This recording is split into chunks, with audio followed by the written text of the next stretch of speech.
They said the walls were lined with gold. But by the time anyone bothered to look, the mansion was already collapsing into the earth. For decades, the Dana estate stood like a ghost on a hill above the Pacific, an empire built on gold, greed, and a secret its owner never intended to leave behind. Most Americans have never heard the name Nathaniel Dana. But in the late 1800s, his fortune rivaled the industrial giants. He owned mines that produced more gold in 5 years than the U.S. Treasury held in reserve. And yet, when the doors of his estate were finally forced open, they found rooms frozen in time. A personal vault sealed with a strange engraving, and a letter that contradicted everything the public believed about him. The story begins long before the mansion crumbled. It begins with a man who believed he could outrun history. Nathaniel Dana arrived in California at the tail end of the gold rush. Too late, everyone thought, to strike it rich. But Dana wasn't searching for surface gold like the thousands of desperate miners who panned rivers until their fingers cracked. He believed the real treasure lay deeper, under abandoned claims no one thought were worth the trouble. And he was right. In 1871, he purchased a barren hillside for a price so low newspapers mocked him for it. Within 6 months, that worthless hill produced one of the richest ore veins ever recorded in the state. What most people didn't know was how Dana discovered it. That secret, often whispered about, never proven, would haunt the mansion he built afterward. With his newfound wealth, Dana commissioned an estate unlike anything America had seen at the time. Perched on a cliff overlooking the sea, it rose like a fortress of ambition. Marble wings, arched balconies, imported stone from Italy, and windows so tall they made visiting senators stop and stare. But behind all the grandeur was a strange contradiction. Dana insisted every door in the mansion be built with a locking mechanism of his own design. No two were identical. Even today, restoration experts cannot explain how he engineered them without blueprints. He claimed it was simply an artistic preference. His staff believed otherwise. Because when the mansion was finished, Dana moved in alone. No wife, no children, no relatives. He lived in a palace built for dozens, yet walked its halls as a solitary figure. That loneliness fueled the legends. One maid, who worked there only 10 days before quitting, later told a reporter she heard footsteps in rooms Dana never entered. Another claimed Dana held late-night meetings in the West Wing library with people she never saw arrive or leave. And then there was the most chilling rumor, the idea that Dana's fortune wasn't earned but taken, after a discovery he should never have made. The public dismissed all of it as superstition. But the miners who knew Dana, they told a different story. One of his former foremen revealed a surprising detail decades later. Dana had refused to let anyone dig in the deepest tunnel for months after the initial discovery. No workers. No inspectors. Not even family investors. When he finally reopened it, the ore was mapped, extracted, and processed with astonishing speed. But something was missing from the tunnel, something the foreman swore had been there the last time he saw it. He never said what. Whatever Dana found underground, he carried that secret with him into the mansion. And it changed him. By the 1880s, Dana was no longer the bold, commanding figure who challenged mining monopolies. He became withdrawn, paranoid, obsessed with security. He hired private guards to watch the estate's perimeter, even though no threats had ever been made against him. And then came the strangest decision yet. He closed off the entire east wing of the mansion, a wing that had been his favorite during construction. He locked the doors, ordered servants never to enter, and refused to explain why. That's when the first tragedy struck. On a fog-soaked morning in 1887, workers found Dana collapsed near the sealed wing, alive, but shaken. He claimed he heard someone inside the locked rooms, even though he held the only keys. Days later, a storm hit the coastline, lightning struck the estate's main tower, and half the roof collapsed. Dana survived, but he never fully recovered from the fear that followed him after that night. The public chalked it up to stress, but the staff whispered what Dana himself hinted at in his final years. Something inside that mansion was never meant to be disturbed. And soon, someone would open the wrong door. The storm should have erased the rumors. Instead, it fed them. When lightning shattered the tower of the Dana estate, most assumed it was nature finally claiming a structure built too close to the sea. But within hours, word spread that something unusual had happened inside the mansion that night, something the surviving staff refused to discuss publicly. Only one account survived, from a steward who left California shortly after and never returned. According to him, the lightning strike didn't just damage the tower, it illuminated the sealed east wing from within. A flash. A shadow. A figure where no one should have been. He said Dana stared at that wing for almost an hour after the storm passed, gripping the railing with such force his knuckles bled. And when dawn arrived, the first thing he did was summon a locksmith, not to open the doors, but to reinforce them. Triple bolts. Reinforced frames. Keys that fit no ordinary design. From that moment on, the sealed wing wasn't just abandoned. It was feared. Visitors noticed the change immediately. Those who toured the estate during Dana's wealthiest years described its beauty with awe. Stained glass windows that cast oceans of color across the floors, chandeliers carved like frozen fire, marble corridors that echoed with nothing but the sea's distant breath. But those who returned after the storm said the house felt different, less like a mansion and more like a vault. Rooms were colder, hallways darker, and Dana himself walked with a visible tremor, as though something unseen trailed closely behind him. What no one knew yet was that the storm had uncovered an old record, one that would later become the key to understanding the mansion's downfall. Buried in the basement archives, a servant found a water-damaged journal belonging to Dana's first mining partner, Elias Crane. Crane had vanished mysteriously a decade earlier, leaving Dana sole owner of their operations. His disappearance fueled speculation, but the journal added a disturbing layer to the story. In it, Crane wrote about a discovery beneath the ninth shaft, something he described as not gold, not ore, but older than both. He claimed Dana became obsessed with it, so obsessed that their partnership collapsed. The journal ended abruptly 3 days before Crane himself disappeared. The implication was impossible to ignore. Crane believed Dana had found something underground, something he intended to keep for himself. This revelation ignited an entirely new set of questions. If Dana had indeed brought something out of that mine, where had he put it? And why did the East Wing become forbidden precisely after the lightning strike? For years, researchers assumed Dana's paranoia stemmed from the pressure of protecting a massive fortune. But a surprising fact often overlooked is that Dana began liquidating parts of his empire shortly after sealing that wing. Mines were sold quietly. Estates in the East Coast were transferred to trustees. Even art collections disappeared from the mansion without explanation. Yet despite selling so much, Dana never appeared short of money. It was as if he had another source of wealth, one no record ever traced. That's where the cliffhanger emerges. A discovered letter that suggests Dana wasn't trying to protect his fortune at all. He was trying to contain something. Before that letter surfaced, however, Dana's mental and physical decline accelerated. Servants noticed he barely slept. He paced the mansion late at night, pausing often near the hidden corridors behind the East Wing. He dismissed most of his staff, leaving only 2 trusted workers. He rarely ventured outside. And he developed a habit of staring out the windows during storms, as if waiting for something to reappear in the darkness. One night, the butler found him in the great hall sitting motionless on the staircase. Dana asked a single question. "Have you ever heard a whisper through a locked door?" When the butler said no, Dana simply nodded and walked away. He never spoke of it again. By 1892, the mansion had silenced itself. No parties. No visitors. No signs of life except a single lamp that Dana kept burning all night in the West Wing study. Neighbors said they often saw his shadow moving across the window, pausing at strange angles, as though he were not alone in the room. Then came the second tragedy. On a winter morning thick with coastal fog, a groundskeeper discovered that all 3 locks on the East Wing door had been tampered with. Not broken. Not forced.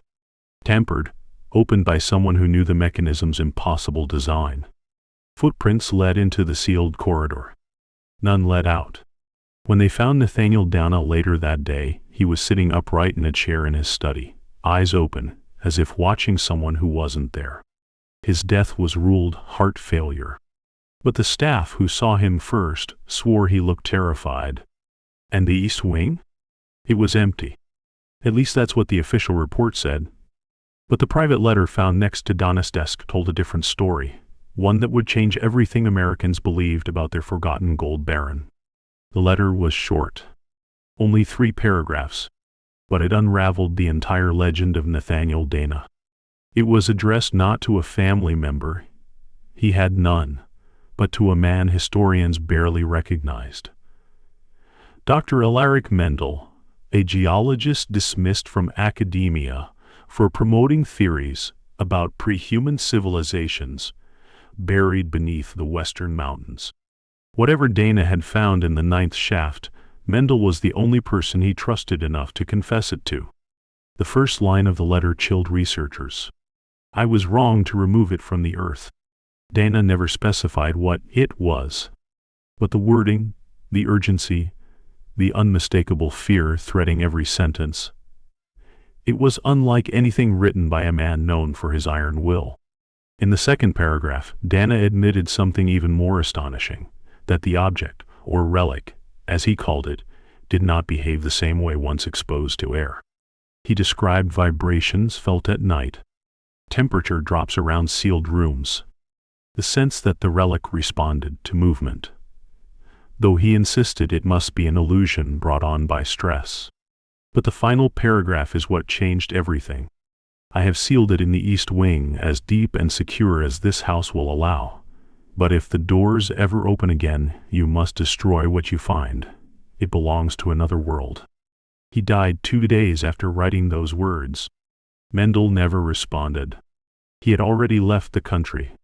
The letter resurfaced during a private estate sale years later, tucked inside a locked drawer.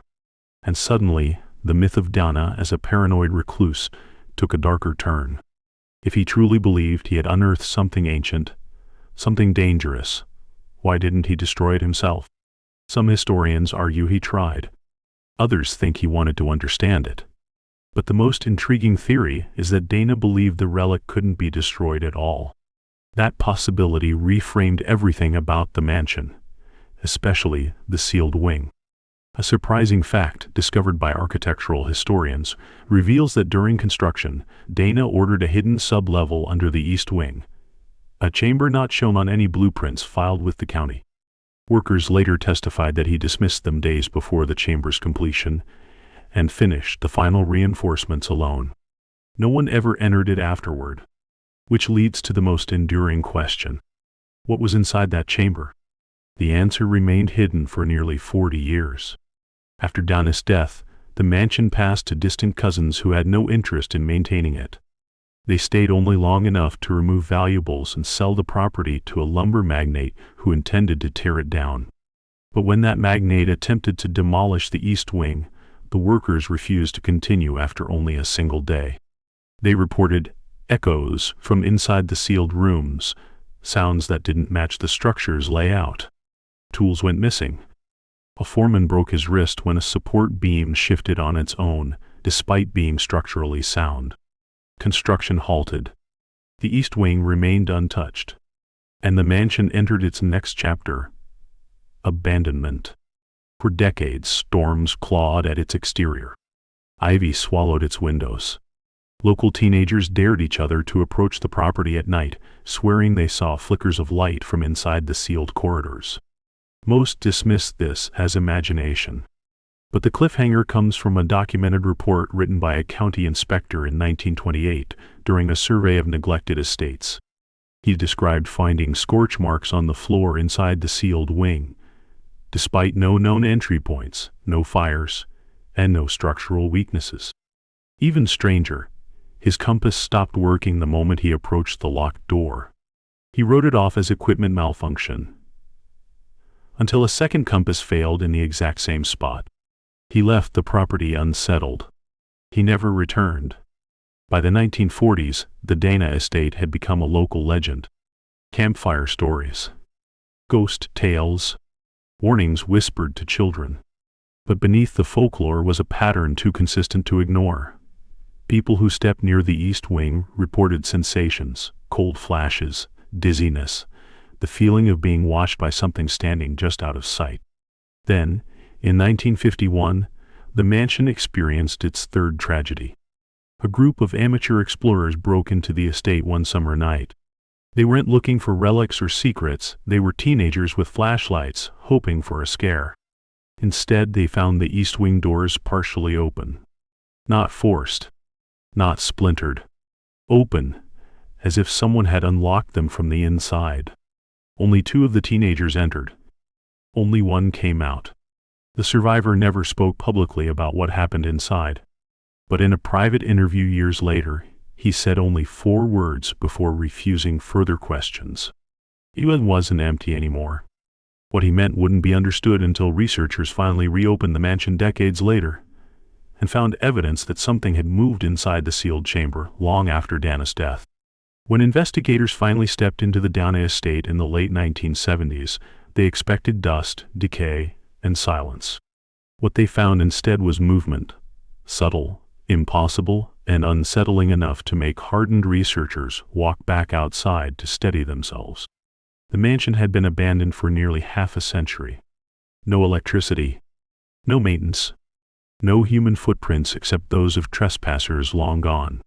Yet when the team entered the East Wing, a cold draft brushed past them from deeper inside the corridor, despite the fact that the entire wing had no open windows, no cracks large enough for wind, and no structural gaps. Air moving from a sealed chamber. It was the first sign that the legends might hold truth. As the team advanced, they noticed markings on the floor. Thin, parallel grooves stretching from the sealed chamber door toward the hall. Not scratch marks. Not animal trails. Something heavier. Something dragged. And the grooves were fresh, uncoated by dust. Whatever had made them had moved recently. For years, historians believed the chamber would be empty, or filled with mining equipment Dana had stored away. But one of the researchers, a quiet man named Pearson, pointed out something overlooked for decades. The chamber door wasn't original. Its hinges were newer, installed after Dana's death. Someone else had sealed that room again. Someone who never left a record. The team hesitated. Every logical part of their training insisted the grooves were the result of shifting floorboards, rodent activity, or vandalism. But the mid-segment cliffhanger arrived when they discovered the impossible.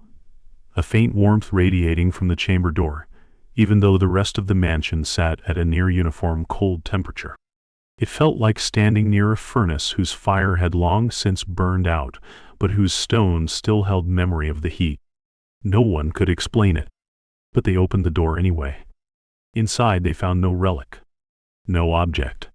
No sign of what Dana had sealed away. But the room told its own story. The chamber was lined with metal Dana had imported from overseas, an alloy not used in American architecture at the time. The floor had circular patterns carved into the stone, shallow but precise, like part of a mechanism or diagram. In the center rested a pedestal, cracked along its edge, as though something heavy had once been placed there, and then removed with force. Something had been stored there. Something had left. A surprising fact emerged when samples of the chamber's walls were tested. The metal lining contained a trace compound typically found in ancient artifacts recovered from sites thousands of miles away. How Dana acquired it remains unknown. No shipments in his records matched it. No suppliers existed on the West Coast during his era. Yet there it was, proof that he built the chamber not just as a vault, but as containment. Pearson theorized that the grooves on the floor came from that missing object being dragged out of the chamber long after Dana died. Others argued the grooves were older, created during the mansion's early empty years. But the dust told a different story. Dust accumulated everywhere. Windowsills, corners, shelves, but not in the grooves. Meaning something had passed over them repeatedly enough to keep the path clear. Repeated movement, inside a sealed mansion. As they explored the chamber further, the team found another confirmation of Dana's warnings. In a corner of the room, half buried under debris, lay a fragment of stone with symbols carved into it. symbols matching those documented by Dr. Ulrich Mendel, the disgraced geologist who received Dana's final letter. Mendel had spent years documenting artifacts he believed were from a civilization older than recorded human history. Scholars dismissed his work. But the fragment in the Dana estate was unmistakably one of his catalogued designs. Dana had found something ancient, something Mendel believed was not meant to be unearthed, and something had removed it from the chamber after Dana's death. The team planned to continue deeper into the wing, but everything changed when they reached the far wall. There, beneath peeling plaster, they discovered a second door, one that was never mentioned in any blueprint or estate document. A door Dana had never intended anyone to find. Unlike the chamber entrance, this one was carved with a symbol identical to the one on the stone fragment. A symbol Mendel had translated decades earlier as meaning one word: return. The team paused. No one wanted to touch the door, but history forced their hand. After hours of debate, they unlatched the mechanism. The hinges groaned softly, a tone too smooth for a door that hadn't been opened in a century. Behind it lay a narrow passage leading downward into darkness. A passage Dana had built. A passage that was not empty. Halfway down the steps they found footprints pressed into the dust. Bare, human-shaped, but elongated, as though the stride belonged to someone who walked differently. And at the bottom of the stairs, the air turned warm again. Something waited in the dark. Something that had been moving through the mansion long after its owner died. The first thing they heard was breathing. Slow, measured. Not human, yet not entirely unfamiliar. The research team froze on the final steps of the hidden passage. Their flashlights cut through layers of dust, revealing a chamber far older than the house above it. This space hadn't been part of the Dana estate's construction. The stonework was different, rawer, darker, carved by hands that didn't follow modern tools or architectural logic. Dana didn't build this room. He discovered it. And he built the mansion on top of it. The warmth thickened as they entered. Not heat from machinery or trapped air, but something faintly pulsing, like the afterglow of a furnace that had burned long ago. Pearson, the team's quiet skeptic, reached out to touch the nearest wall and pulled his hand back instantly. The stone vibrated. The room was alive. In the center lay a depression in the floor, maybe 3 feet wide. Circular, perfect. As if something shaped to fit that hollow had once been placed there. The grooves leading from the upper chambers suddenly made sense. Whatever Dana had dragged out of the mine, whatever he'd sealed in the east wing, whatever moved on its own, this had been its resting place long before the mansion existed. The mid-segment cliffhanger came when the team finally illuminated the far side of the chamber. There were carvings, dozens of them, etched into the stone with impossible precision. They resembled Mendel's forbidden symbols, but arranged in spirals and intersecting lines, forming a map or warning that no one could decipher. A single phrase appeared repeatedly in Mendel's notes about similar inscriptions. It returns to where the earth first swallowed it. So Dana hadn't just removed a relic. He had uprooted something buried intentionally. One researcher, Dr. Hensley, suggested the chamber might be a geological anomaly or a ritual site from an indigenous culture. But a surprising fact destroyed that theory. Carbon dating on the lower chamber's dust layers placed its last period of human activity at least 3,000 years before the earliest known habitation of that region. The chamber was older than history. As they examined the carvings, Pearson noticed a narrow gap in the stone near the floor. Dust flowed gently toward it, pulled by a faint draft. He crouched down. The gap breathed warm air, slow, shallow pulses, like the exhale of something just beyond the wall. Pearson whispered, "There's a cavity behind here." The team didn't want to believe it, but the evidence was impossible to ignore. Something, some presence of heat and movement, existed behind that ancient barrier. Something the chamber was built to contain. One of the researchers moved closer, brushing away loose stone. And then, the breathing stopped. Silence swallowed the room in an instant. Not a natural silence, but an intentional one. Like whatever was on the other side had become aware of them. The flashlights flickered, not from battery failure, from interference. For the first time, the team felt fear that went beyond myth, beyond science, beyond the Dana legacy. They backed away from the wall, their instincts begging them to retreat. But then Pearson noticed something carved deeper into the stone, nearly erased by erosion. A sequence of symbols Mendel translated as, "He who disturbs the burial becomes its host." Dana hadn't sealed the relic away to study it. He sealed it away to survive it. That realization reframed everything about his final years: the locked doors, the sleepless nights, the security, the decline.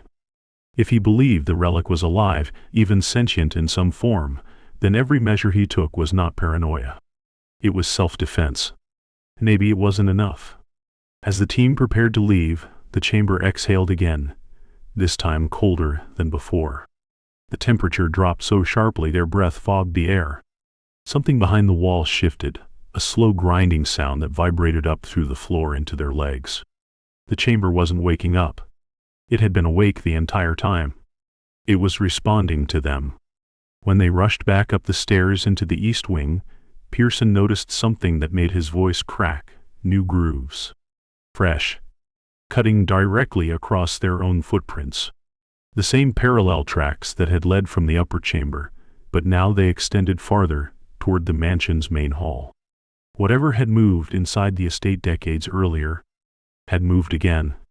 And this time, the door to the outside world stood open. They sealed the mansion within an hour. Authorities were called. Barriers erected. The research team ushered out under the guise of structural instability, though everyone present knew the danger had nothing to do with collapsing beams or rotting foundations. Pearson stayed silent through every interview.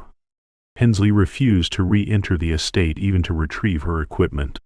The others spoke in careful fragments, avoiding the one truth none of them dared say aloud. Something had left the chamber, and it was still inside the house. The official report concluded that the grooves on the floor were the result of foundation shifting, an explanation that didn't match their shape, direction, or recurrence. No one addressed the warmth in the sealed chamber, the vibrating stone, or the breathing behind the ancient wall. The county didn't want a mystery. It wanted closure. But mysteries don't dissolve just because a report tells them to. 2 nights after the investigation halted, the mansion's caretaker, assigned to watch the property overnight, made a frantic call to the sheriff's office. His voice shook so violently the dispatcher could barely understand him. He reported noises coming from the east wing. Not structural pops. Not weather-related creaks. Footsteps. Slow. Few.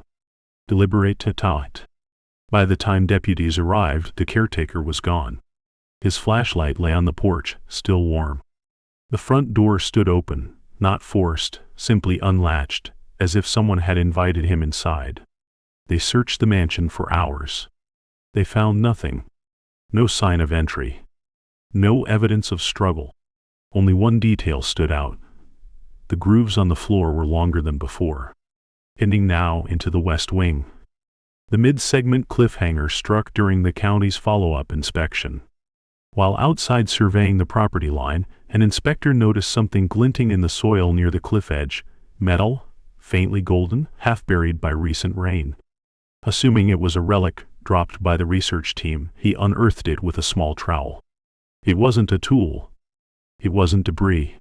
It was a fragment of the alloy from Dana's upper chamber, thinner, curved, and warped, as though something had torn it free from the containment wall. The inspector didn't know what it was, but when supervisors saw the object, panic flickered behind their attempts at professionalism. They ordered it sealed in a climate-controlled container. No public documentation. No chain of custody. The artifact vanished into government storage the same week. But the surprising fact came from weather data. The night before the caretaker disappeared, the temperature inside the mansion spiked. An internal heat bloom recorded by sensors left behind by the research team. The house warmed from 48 degrees to nearly 70 in under 6 minutes. Heat rising from the east wing. That wasn't structural instability. It was awakening. As concern grew, a 3-person team was dispatched to secure the mansion a final time. What they found inside forced the county to condemn the estate indefinitely.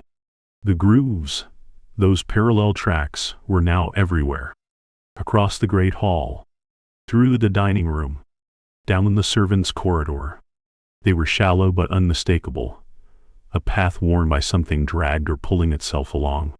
Some grooves doubled back, overlapping as if whatever moved had paced the halls repeatedly, as though learning the shape of the house. In the library they found something worse, the pedestal from the upper chamber. They didn't understand how it got there. The pedestal weighed nearly 300 pounds. Yet it sat neatly between 2 bookshelves, untouched, as if placed intentionally. The only disturbance was the dust on the floor.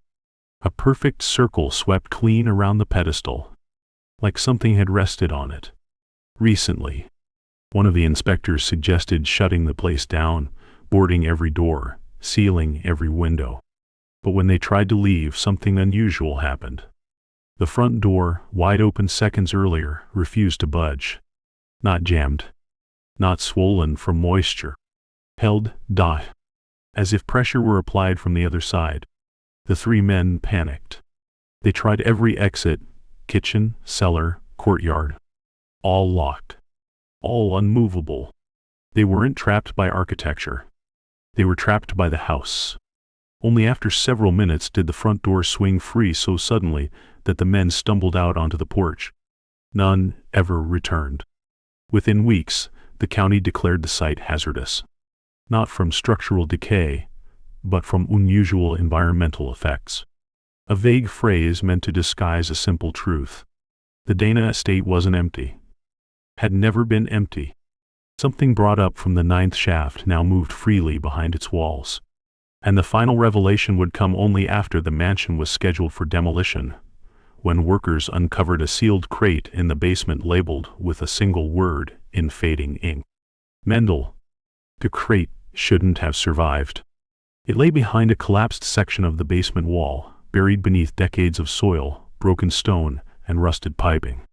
Workers clearing the area assumed it was old construction scrap, until one noticed the name scrawled across the lid. Mendel, decay. The same Mendel who received Nathaniel Dana's final, terrified letter. The same Mendel whose research on pre-human civilizations had been dismissed as hysteria.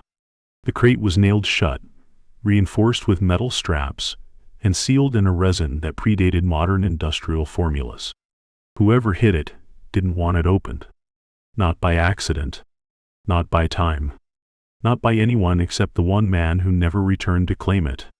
Yet protocol demanded inspection. When the crate was pried open, the workers stepped back from the odor. Old, mineral-heavy air, the smell of something sealed for a century. Inside was a smaller box wrapped in oilcloth, a stack of notebooks, and a letter addressed simply, "For whoever discovers what we could not destroy." The notebooks were Mendel's private writings, pages the academic community never saw. Drawings of symbols matching those carved in the lower chamber. Notes describing an object, of neither stone nor metal, that emitted heat without flame. Accounts of early cultures that built chambers not to honor relics but to protect the world from whatever they buried. One entry chilled the researchers who later studied it. They warned that the earth remembers what it devours. If unsealed, it seeks its host. For the first time, the pieces aligned. Dana didn't unearth a treasure. He unearthed a warning. At the bottom of the crate lay the smaller oilcloth-wrapped box. When opened, it revealed a fragment of the same alloy found in Dana's chamber. Smooth, curved, faintly warm to the touch. But this piece was different. Along the edge, etched in precise, unnatural lines, was the same symbol carved above the hidden door in the east wing. Return. And attached to it, a scrap of paper in Dana's unmistakable handwriting. It followed me home. The county tried to suppress the discovery. Records vanished. Reports were sealed. The estate's demolition paused indefinitely. But withholding information only amplified the fear building among those who had been inside the mansion. Pearson, who had kept quiet after the initial investigation, finally broke his silence in a private interview. He confessed that on the night before the caretaker disappeared, he returned to the Dana estate alone. He wanted to see the chamber again. He wanted to prove to himself that the warmth was geological, the breathing a trick of echoing stone, the grooves on the floor no more than structural shifting. But when he entered the east wing, he saw something he never reported. The pedestal in the upper chamber was empty when the team arrived.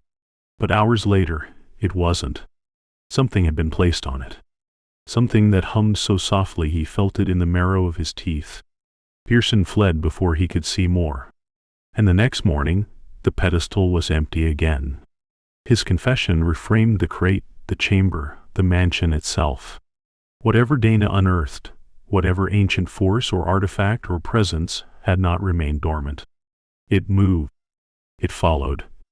It responded. And it sought the place where it had once been buried. But the final revelation didn't come from Pearson. It came from the demolition team. When crews began dismantling the western wall of the mansion, they uncovered a cavity between two support beams, and an architectural impossibility.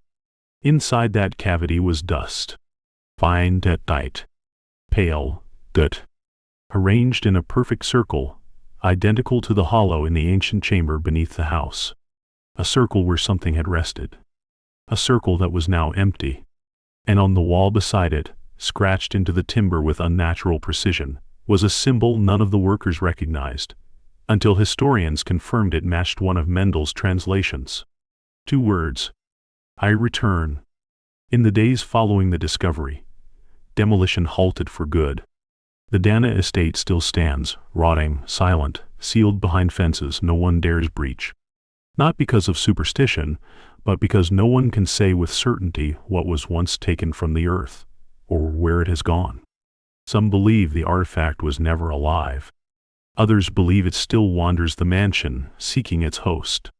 And a few, those who have read Mendel's final pages, suggest a darker possibility. That the relic did not remain in the mansion at all. That it left.